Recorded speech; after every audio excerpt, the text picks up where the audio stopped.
um livro que eu gosto muito, particularmente, né? É um livro que eu aprendi muita coisa, que eu espero que agora ajude a gente a aprender juntos. Então, juntos a gente vai desenvolver todo esse caminho. Vamos começar, então, a falar um pouco sobre obediência.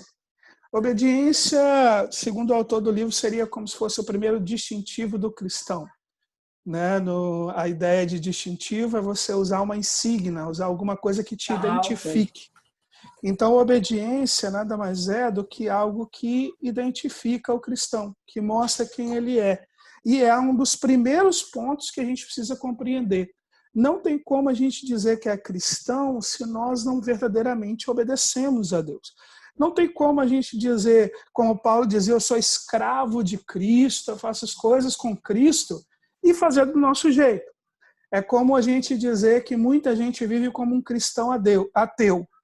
Diz que acredita em Deus, mas na verdade vive como se ele não existisse. Esse é o grande problema e a grande questão da gente aprender sobre obediência. Obediência, eu costumo dizer que ela une dois fatores muito importantes. E aí eu vou usar uma analogia, aproveitando a região que a gente mora aqui, a analogia de uma roça ou de uma roça ou de uma criação de gado, né? Fica mais fácil da gente entender o que é obediência. Imaginemos, por exemplo, que a gente vai resolver criar vacas. Resolver criar vacas, fazer uma grande questão de pecuarista e tudo mais. Vocês não vão perguntar para mim, por exemplo, como que cria vaca. Ou se eu disser para vocês como vocês devem fazer, dificilmente vocês vão confiar de fazer aquilo que eu falei para fazer. Por quê? Porque eu sou pastor.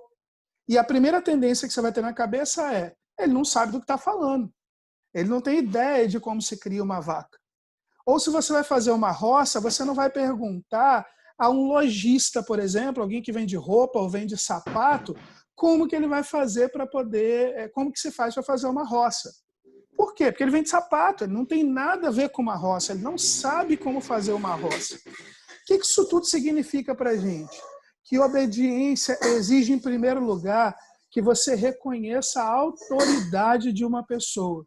Você precisa reconhecer que aquela pessoa tem autoridade em um determinado assunto. Desculpa o barulho aí, mas Theo já está brincando, batendo panela.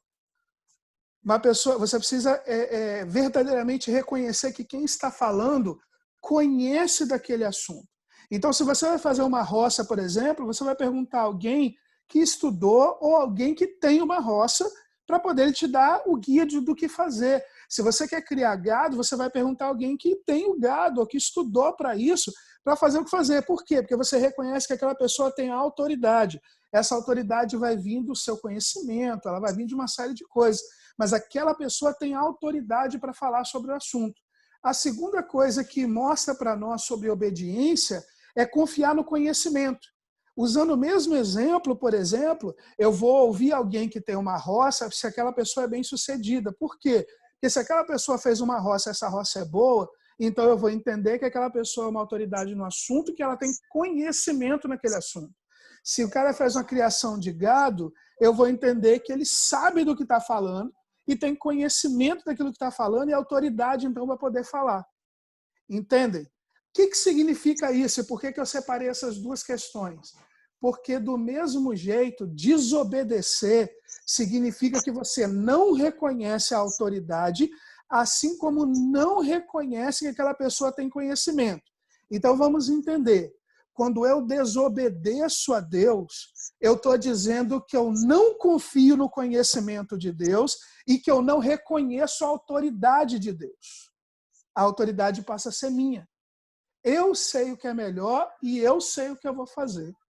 Então, desobedecer é um sinal claro de que você está dizendo que para você a autoridade de Deus não é nada, a palavra de Deus não é nada, e que o conhecimento de Deus não é tão importante assim, porque você é que sabe o que é melhor. Essa é a questão da obediência. Da mesma forma que obedecendo, eu vou reconhecer uma autoridade, vou confiar no conhecimento daquela pessoa e na autoridade dela, desobedecer significa a mesma coisa. Pensemos numa criança. Quando você diz que uma criança não fazer algo, ela desobedece, o que ela fez? Ela colocou que você não é autoridade sobre ela. Por isso a gente briga, para fazer a criança aprender que nós temos a autoridade sobre ela e que ela tem que obedecer. Entende? É a mesma questão. Então, obediência é um sinal claro de que eu reconheço que Deus tem autoridade sobre mim e que eu reconheço que o conhecimento de Deus, que tudo que ele escreveu na palavra dele, é algo que eu posso sim confiar e por isso eu obedeço e faço as coisas. Continuando, Jesus dá um terceiro significado à questão de obediência. Que significado é esse? João registrou para a gente. João 14,15 nos diz: se vocês me amam, obedecerão os meus mandamentos. Então, Jesus aqui coloca que obedecer a Deus também é um sinal, desculpa, que obedecer a Deus também é um sinal de amar a Deus. Sempre que eu obedeço a Deus, que eu estou realmente vivendo a palavra dele, que eu procuro fazer as coisas do jeito de Deus, eu estou dando um sinal claro do meu amor para com Deus. Então Jesus coloca muito claro, se verdadeiramente vocês me amam, né? Se vocês me amam, então vocês obedecem os mandamentos que eu tenho. Então nós temos 3 pontos importantes. Obedecer a Deus significa que eu reconheço a autoridade de Deus. Obedecer a Deus significa que eu reconheço que ele tem o conhecimento e que eu confio em Deus e confio naquilo que ele diz. E obedecer a Deus significa que eu amo a Deus. Desobedecer a Deus significa tudo ao contrário. Entendeu? Então, essa é a questão que nós temos que ter muito clara na nossa vida. Uma outra coisa que a gente consegue ver é a questão do compromisso. Obediência vem desse amor, desse reconhecimento e de um compromisso. Quando a gente se batizou, nós fizemos esse compromisso. Romanos capítulo 6, verso 3 e 4 diz assim: ou vocês não sabem que todos nós que fomos batizados em Cristo Jesus, fomos batizados em sua morte? Portanto, fomos sepultados com ele na morte por meio do batismo, a fim de que, assim como Cristo foi ressuscitado dos mortos mediante a glória do Pai, também nós vivamos uma vida nova. Então nós temos aqui claramente que quando a gente foi para o batismo, nós estávamos fazendo um sinal de compromisso. Que compromisso era esse? O compromisso de que nós morremos com Cristo e estamos, então, agora crescendo com Jesus, ou estamos verdadeiramente dizendo, eu nasci de novo com Cristo, eu fui ressuscitado com Cristo. Essas são as questões importantes desse compromisso. E a obediência exige, particularmente, que nós tenhamos um real compromisso com Cristo. Essas são formas da gente olhar verdadeiramente o que significa obedecer a Deus. Vamos continuar. Outra coisa que a gente aprende, muita gente começa a obedecer a Deus com medo. Foram ensinados assim quando eram crianças. Vocês têm algum exemplo de como a gente aprende errado quando é criança?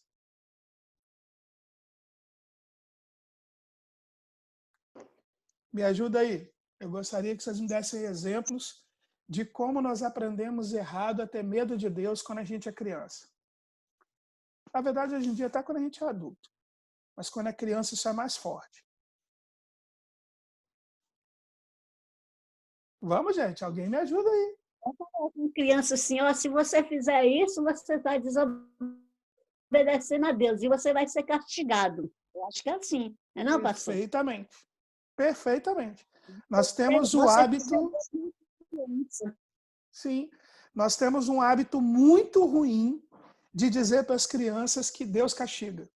Deus vai te castigar, Deus vai te castigar, Deus vai te castigar. E ela cresce que Deus vai te castigar. Entendeu? E isso não é só em casa. Em casa é mais forte. Mas na igreja também fala-se a mesma coisa. Não pode isso, por exemplo. Uma criança está na igreja, ela começa a correr na igreja. Não pode porque aqui é a casa de Deus. Como assim? Se eu chamo Deus de pai, eu estou na casa do pai, e na casa do pai eu posso ficar à vontade. É claro que a gente não vai deixar os meninos fazer doideira. Mas percebe que, na verdade, nós corrigimos as crianças porque nos incomoda. Não tem nada a ver com Deus. Deus não se incomoda quando uma criança faz as coisas. Deus não se incomoda quando a criança corre na igreja. Deus não se incomoda porque ela é criança. A reverência que a gente tanto fala ela tem a ver com a nossa capacidade de entender o que é reverência. Então, quando uma criancinha está conversando, quando ela está brincando e tudo mais, ela não tem a noção de referência que nós temos. Mas nós acabamos falando com ela como se fosse algo que muito ruim, não pode isso, não pode aquilo, e nós brigamos e fazemos as coisas. Em casa nós dissemos que Deus vai castigar, Deus vai castigar, Deus vai fazer isso, Deus vai fazer aquilo. E aí se a criança fez uma coisa errada, e depois de repente ela cai ou ela se machuca, a gente tá vendo aí? Isso foi o que você fez errado, Deus castiga. Aí crescem adultos com medo de Deus. Crescem adultos com dificuldade de estar na igreja e nós não entendemos o porquê. Bom, Jesus nos ensina que obedecer a Deus tem uma motivação simples, é amor. Eu obedeço a Deus por amor. Eu obedeço a Deus por verdadeiramente reconhecer o que Ele fez por mim. Não pode ser por causa do medo de ser castigado. Quando vocês lembram da passagem da Bíblia quando uma mulher vai até Jesus, ele está na festa na casa de um fariseu, e a mulher vai até Jesus e ela chora nos pés de Jesus, seca os pés de Jesus com o cabelo e tal. Jesus conta uma parábola. E uma das coisas que ele coloca nessa parábola é que ele pergunta a Simão assim, quem muito a perdoar, quem muito ama e quem pouco ama, quem tem uma dívida grande ou uma dívida pequena. Simão fala assim, não, quem tem uma dívida grande. E aí Jesus coloca uma coisa muito simples, aquela mulher o amava mais do que outra pessoa, porque ela sabia a vida que tinha e sabia o quanto ela foi perdoada para que Deus pudesse a receber. Essa é a questão do amor. Quando nós conhecemos a Deus de forma correta, quando nós verdadeiramente o conhecemos, a obediência passa a ser algo natural pelo nosso amor por Ele, pela gratidão que temos por Ele, pelo reconhecimento de tudo que Ele fez por nós. Então nós temos que parar de ensinar na igreja obediência pelo medo. Obediência pelo medo do que vai acontecer. Até porque quando você pega Gálatas, capítulo 6 e 7, e diz que de Deus não se zomba, tudo que o homem plantar, isso vai colher, não está dizendo que Deus é castigador. Está dizendo que tudo que você faz e toda decisão que você toma tem uma consequência. Essa é a lei que Deus colocou. Não é Deus que vai te fazer mal. É a consequência daquilo que você mesmo escolheu fazer. Então nós temos que aprender que da mesma forma é a vida cristã. Nós obedecemos a Deus de forma a mostrar que nós realmente o amamos, que nós verdadeiramente o conhecemos e que nós reconhecemos que Ele nos tirou da morte para a vida, nos tirou do caminho do inferno para ir para a vida. Ontem a gente estava num estudo com os líderes de IPG e eles estavam fazendo a exposição de João 3 e aí o Wellington corretamente estava explicando, falando assim, gente, nós temos que ter o reconhecimento daquilo que Deus fez, de como Ele nos perdoou. Sabe, essa passagem da morte para a vida, de saber que todos estávamos indo para o inferno, mas que Jesus nos tirou de lá, cria em nós esse sentimento real. O nascer de novo traz em nós o querer obedecer realmente a Deus. Não obedecer mais com medo, com pavor, mas obedecer a Deus com amor e com gratidão daquilo que Ele nos faz. Bom, agora, como saber se eu realmente estou obedecendo a Deus e realmente sei o que Ele quer que eu faça? Alguém tem alguma ideia aí?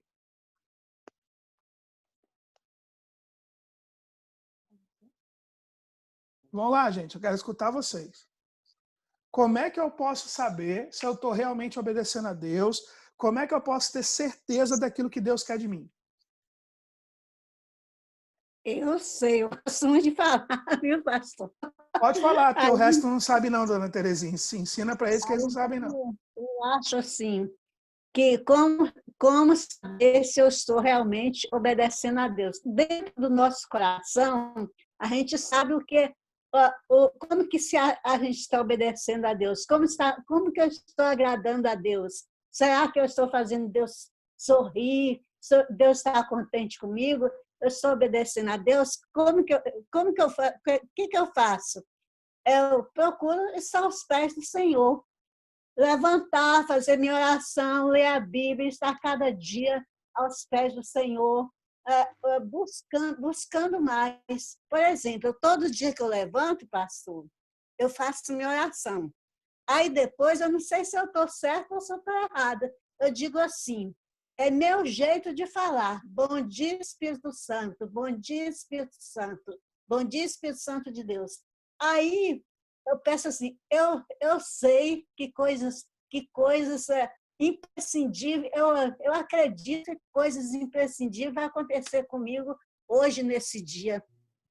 Ó, pastor, esses dias é tudo de bênção que eu tenho recebido, que eu recebo de Deus. Aí, quando eu chego, eu falo assim, aí eu falo assim, Deus é bom mesmo, Deus é bondoso mesmo. E a gente vê, obedecendo a Deus, Deus derrama muitas bênçãos sobre a gente, Amém. viu? Então vamos lá. O sentimento que a gente tem, ele não é totalmente errado, mas a Bíblia diz que o nosso coração é enganoso. Como é que nós podemos ter certeza? De onde nós podemos tirar certeza? Vamos entender bem isso. Vamos lá. A Bíblia nos diz em 2 Timóteo 3, 16 e 17, toda a Escritura é inspirada por Deus e útil para o ensino, para a repreensão, para a correção e para a instrução na justiça. Para quê? Para que o homem de Deus seja apto e plenamente preparado para toda boa obra. O que esse texto está dizendo para a gente? Que a Escritura, ou seja, que a Bíblia, ela veio de Deus. Ela é inspirada por Deus. Nela nós temos um ensino útil. Útil para repreender, né? Para quando você tem que chamar a atenção de alguma coisa. Útil para corrigir o nosso caminho. Útil para instruir o que fazer, instruir na justiça de Deus. E para que isso tudo?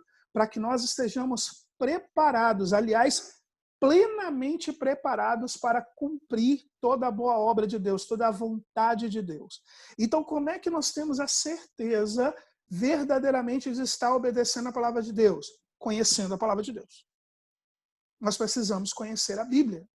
Nós não podemos depender apenas dos outros dizerem que a gente vai fazer ou depender de algum tipo de sentimento. Nós temos que conhecer o que diz a Escritura.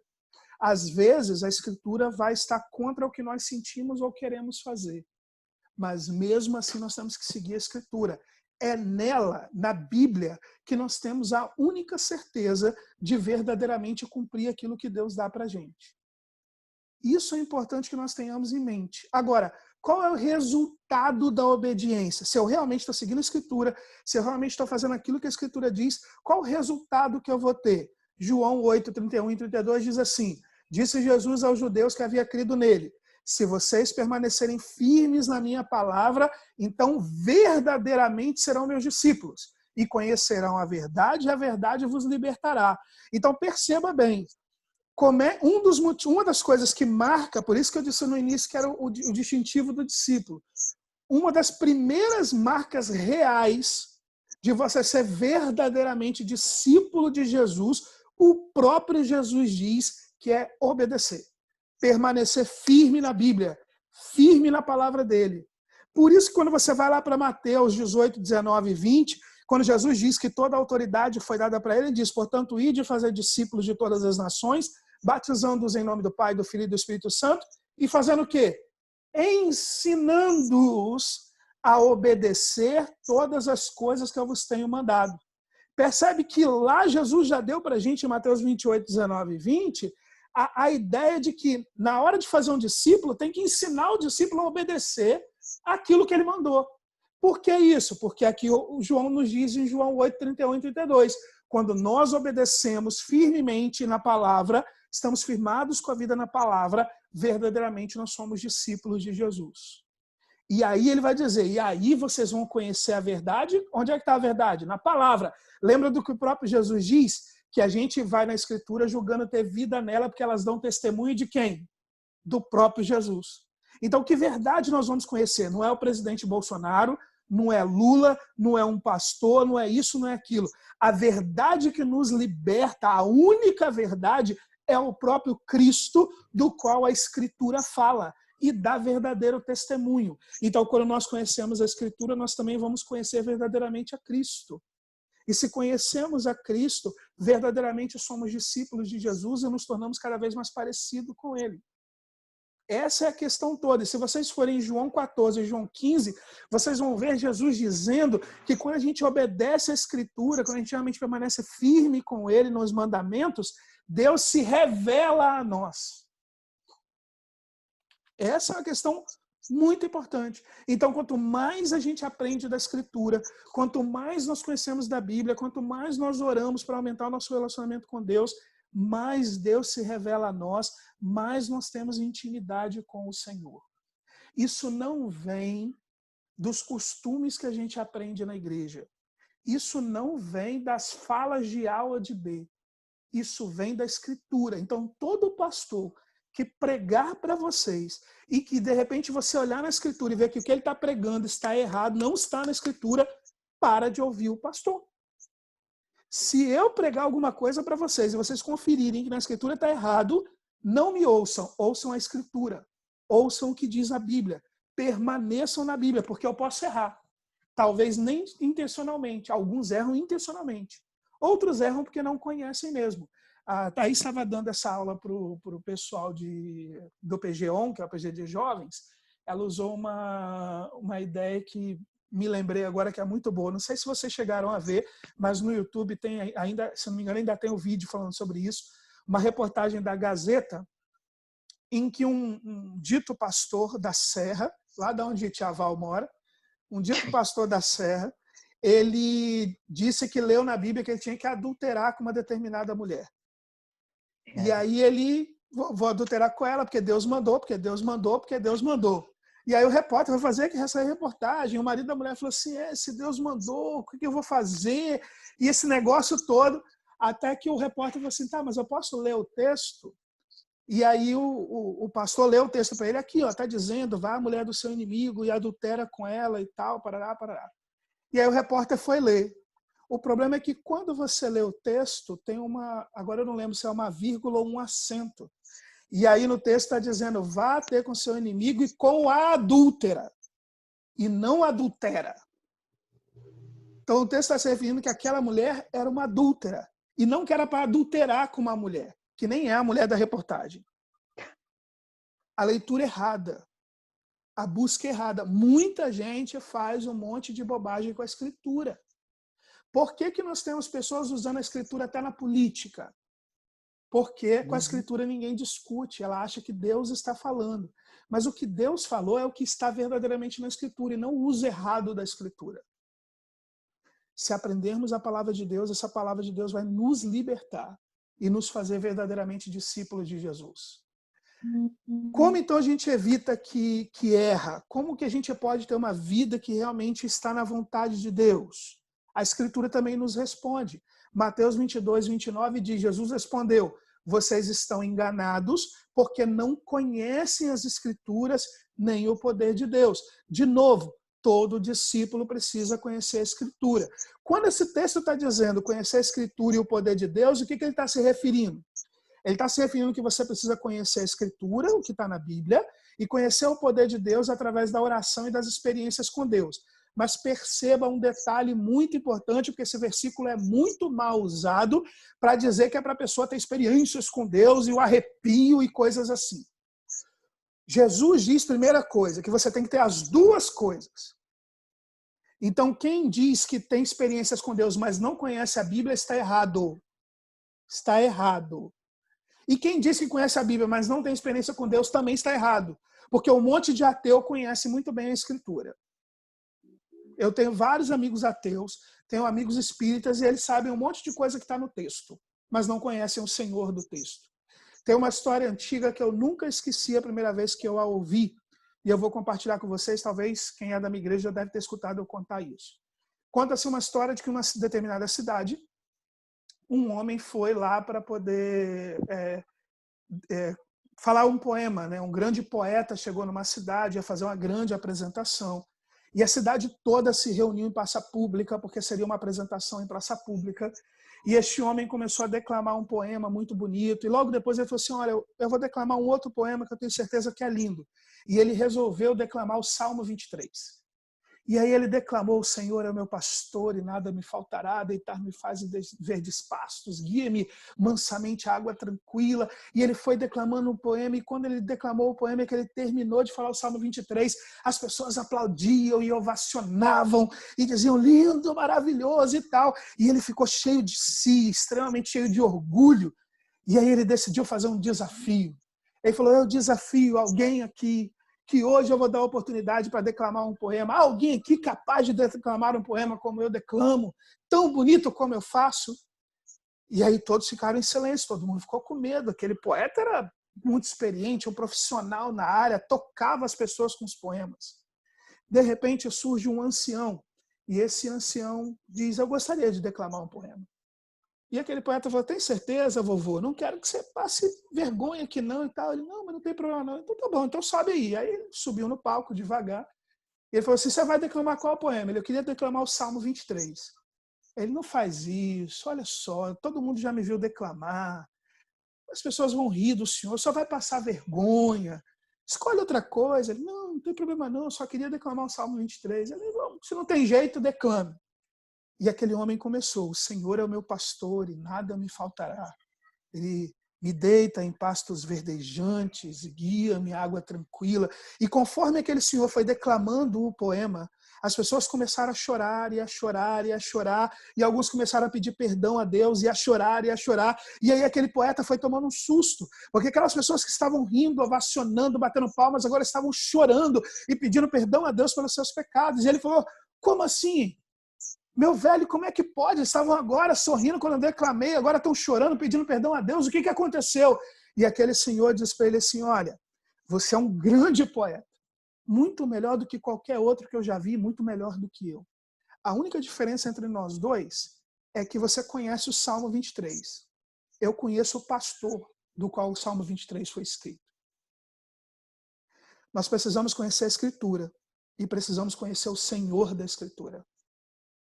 Conhecer a Escritura é importante para que você saiba se verdadeiramente a experiência que você está tendo vem de Deus ou não vem de Deus. Se você não conhece a Escritura, você é enganado pelas experiências. Você é enganado por Satanás, por exemplo, que se disfarça de anjo de luz. Você é enganado por falsos profetas. Um discípulo precisa conhecer a Escritura, para que, conhecendo a Escritura, Deus se revele a ele possa ter certeza que está liberto porque conhece o Deus da Escritura e assim pode passar experiências com Deus da Escritura. Continuando, alguns questionam se realmente nós devemos seguir a Bíblia e falam de muitos motivos. Há pouco tempo estava vendo um desses novos dito pastores, e são youtubers e tal, e alguns dizendo que não, a Bíblia é um livro importante, mas ela não é a palavra de Deus, é Biblos. Biblos significa biblioteca, não necessariamente a palavra de Deus. Enfim, ele tem sido muito questionado, né, por aqueles que estudam verdadeiramente a Bíblia, pelas bobagens que ele vem falando, por mais que milhões de pessoas o sigam. E aí ele queria, então, tirar a Bíblia do seu contexto. Muita gente vem questionando a Bíblia, muita gente vem fazendo essas coisas. Eu não vou explicar muito sobre isso para vocês hoje, porque senão tomaria muito tempo. Tá? Em relação ao porquê nós podemos confiar na Bíblia. Mas entenda bem, se você não confiar na Bíblia, se você confiar na palavra dessas pessoas, então nós temos um grande problema. Nós vamos basear nossa vida cristã em quê? Nos nossos próprios sentimentos? A Bíblia diz que o nosso coração é enganoso, nosso sentimento muda o tempo todo. A gente pode basear a Bíblia no nosso sentimento? A nossa vida no nosso sentimento? Você vai arriscar sua eternidade em seguindo seus próprios sentimentos e seu coração sabendo que ele pode ser enganado? Segunda coisa, você talvez tente basear a sua vida nas esperanças. Mas esperança depende do que você foi ensinado e das experiências de vida. Você vai arriscar a eternidade na esperança de alguém, ou na sua própria esperança, ou na esperança de um pregador qualquer? A terceira coisa, se você não tiver a Bíblia, é que você vai acabar baseando a sua vida na sua própria opinião ou na opinião de alguém. Você realmente vai arriscar a sua alma e a eternidade seguindo a opinião de alguém? Mesmo que seja a sua própria opinião? O quarto problema é que se você não basear a sua vida na Bíblia, você vai basear sua vida na sua própria vontade ou na vontade de uma outra pessoa. Você vai confiar isso? Ou talvez na experiência pessoal sua ou de outra pessoa, é nisso que você vai confiar? Eu me lembro que uma vez, a tia Val, que está aí com vocês, fazia parte de uma igreja ali em Valparaíso. E ela me fez ficar naquela igreja durante um maior tempão, Assembleia de Deus. Sofri. Só fui por causa dela.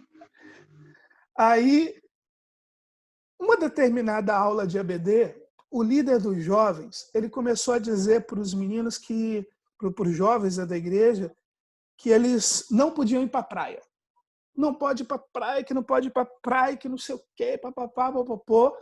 E eu achei aquilo muito estranho. Eu, batista, assembleano, não pode. E ele começou a dizer que ele foi à praia. E que quando ele foi à praia, ele viu as mulheres com a polpa de fora e que o Espírito Santo falou para ele, não vai à praia, não pode ir à praia, que isso é pecado. Aí ele foi falando e ele caiu na besteira de me perguntar o que eu achava. E eu falei assim, olha, eu ainda estou aprendendo muito da Bíblia. Mas a tia Val me ensinou uma coisa muito importante. Aí ele, o que ela te ensinou? Ela ensinou que se o Espírito Santo falou para você, não vai à praia mesmo não. Mas quando ele não falou comigo, enquanto ele não falar comigo, eu vou continuar indo na praia. E ele ficou muito bravo. O que essa história ilustra? Era uma experiência dele. Era uma situação dele. E talvez ele tivesse dificuldade de ir à praia e olhar as mulheres de biquíni e começar a pensar um monte de bobagens. Então ele tentou tornar isso uma doutrina às pessoas que estavam aprendendo sobre ele. Experiência pessoal não é doutrina. Doutrina é o que diz a Bíblia. Nós temos que ter isso em mente. Graças a Deus, agora que vocês conhecem a tia Val, ela me ensinou, como disse, vocês é minha terceira mamãe. E ela me ensinou muito disso. E depois eu fui aprendendo na própria Bíblia sobre isso. Experiência pessoal não é doutrina. Então, queridos, é na Bíblia que nós temos uma base confiável de vida. Não é na outra pessoa, por mais carismático que alguém possa ser, por mais que alguém possa falar de maneira bonita, ou falar com uma certa autoridade, ou até um autoritarismo. Entenda, a única autoridade que nós temos é a Bíblia. Por exemplo, eu sou pastor, ou eu estou pastor pela vontade de Deus. Minha autoridade vem da Bíblia. Se eu parar de pregar a Bíblia e começar a pregar o que eu acho, automaticamente eu perco a minha autoridade. E as pessoas da minha igreja não podem me seguir. Elas só podem me seguir, só podem reconhecer a minha autoridade se eu estiver com a minha vida e com a pregação embasadas na palavra de Deus. E o mesmo vale para todos nós. Isso é de extrema importância para a nossa vida e para a gente não ser enganado. Continuando. Então, o discípulo ele precisa descobrir o que o profeta Jeremias descobriu. Jeremias 15:16 diz assim, quando as tuas palavras foram encontradas, eu as comi. Elas são a minha alegria e o meu júbilo, pois eu pertenço a ti, Senhor, Deus dos exércitos. Essa noção de Jeremias é o que nós precisamos ter. Eu não pertenço mais ao pecado, eu não pertenço mais ao diabo, eu não pertenço ao mundo, eu pertenço a Deus. E se eu pertenço a Deus, a palavra de Deus é minha alegria, é meu júbilo, porque eu pertenço a Ele. Então é essa palavra que eu preciso seguir. O verdadeiro discípulo obedece à Escritura.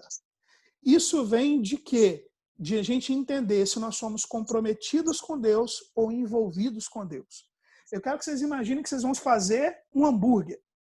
Vai cozinhar um hambúrguer. Eu vou pedir ajuda do Everton, porque o Everton é bom de cozinha. Então, Everton, liga seu microfone aí, por favor.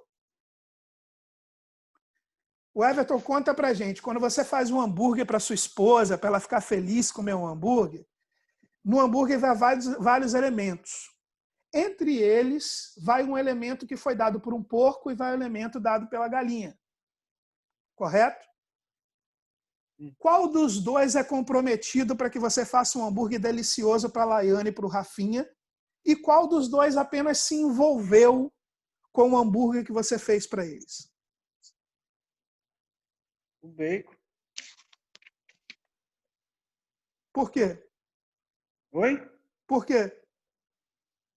É porque ele dá o sabor, né? Sem o bacon não é só um bife e um pão. Não, tá quase lá, certo? Você respondeu o primeiro certo. Vamos lá. Para você ter o bacon, o que o porco teve que fazer? Morrer. E para você ter o ovinho lá, o que a galinha fez? Colocar um ovo. Só botou o ovo. Ela vai botar vários outros ovos. Mas o porco teve que dar a vida para que você tivesse aquele bacon lá para dar o sabor que você falou.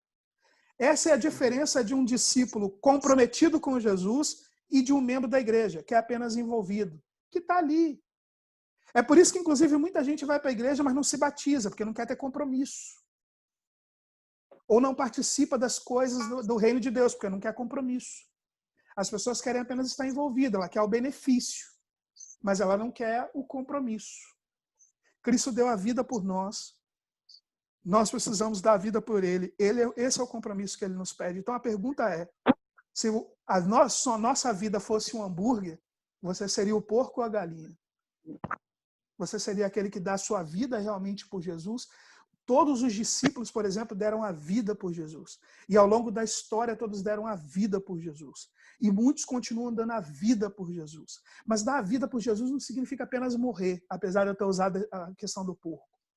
Quando nós obedecemos a Deus, nós estamos dando nossa vida para Ele. E obedecer no seu trabalho, obedecer na sua casa, obedecer onde você estuda, não é apenas quando você está na igreja. Não é apenas fazendo algum trabalho da igreja, mas é em tudo o que fazemos na nossa vida. Na empresa onde trabalhamos, temos que fazer as coisas do jeito de Deus. Com as pessoas que conversamos, temos que fazer do jeito de Deus. Com a família que nós temos que fazer do jeito de Deus. Aproveitando o casal, Laiane e o Everton, a Laiane tem que se sentir como se tivesse casada com o próprio Jesus. E o Everton tem que se sentir como se tivesse casado com o próprio Jesus. Tamanho compromisso real que a Laiane tem de viver Jesus e que o Everton tem de viver Jesus. Essa é a nossa vida. É isso que Deus exige de nós, um comprometimento real com aquilo que Ele nos trouxe, assim como Ele se comprometeu morrendo na cruz por nós. Tem que amar Jesus e ser apaixonado por Ele, viu? É isso aí. Amar muito Jesus. E se Aí vem a pergunta. Também. Desculpa. Tá bom. Aí vem a pergunta para vocês o seguinte, para a gente pensar um pouco se realmente amamos a Jesus e obedecemos a Ele. Quando a palavra de Deus, quando a Bíblia entra em confronto com a nossa vontade, com aquilo que nós queremos ou com algum tipo de sentimento que nós temos, qual tem sido a nossa decisão? Nós seguimos a Bíblia ou fazemos a nossa vontade? Isso é para cada um meditar, não precisa me responder aqui não. Mas isso é que nós precisamos meditar diariamente. Quando algo acontece e que eu quero fazer uma coisa, ou que todo mundo faz uma coisa, mas aquilo é contra o que a Bíblia diz, o que eu estou fazendo? Eu realmente sigo a Bíblia independente do que vai acontecer? Ou eu dou meu jeitinho e acabo fazendo a minha vontade? Lembrem-se, Romanos 6,16 nos diz, não sabem que quando vocês se oferecem a alguém para lhe obedecer como escravos, tornam-se escravos daquele a quem obedecem? Escravos do pecado que leva à morte ou da obediência que leva à justiça? Qual está sendo a nossa decisão real? Nós temos sido escravos de quê? Será que estamos vivendo ainda uma vida como escravo do pecado? E o pecado, a Bíblia diz que o salário do pecado é a morte. Ou será que temos verdadeiramente tido a decisão de sermos servos da justiça e de verdadeiramente estarmos buscando a Deus, obedecendo a palavra de Deus, que vai vir a justa justiça que nos levará à vida eterna? Um discípulo, queridos, precisa decidir obedecer a palavra de Deus, independente de qualquer coisa, pois que um discípulo ama a Deus e confia em Deus. E é exatamente isso que Deus espera de nós, como seus discípulos. Amém?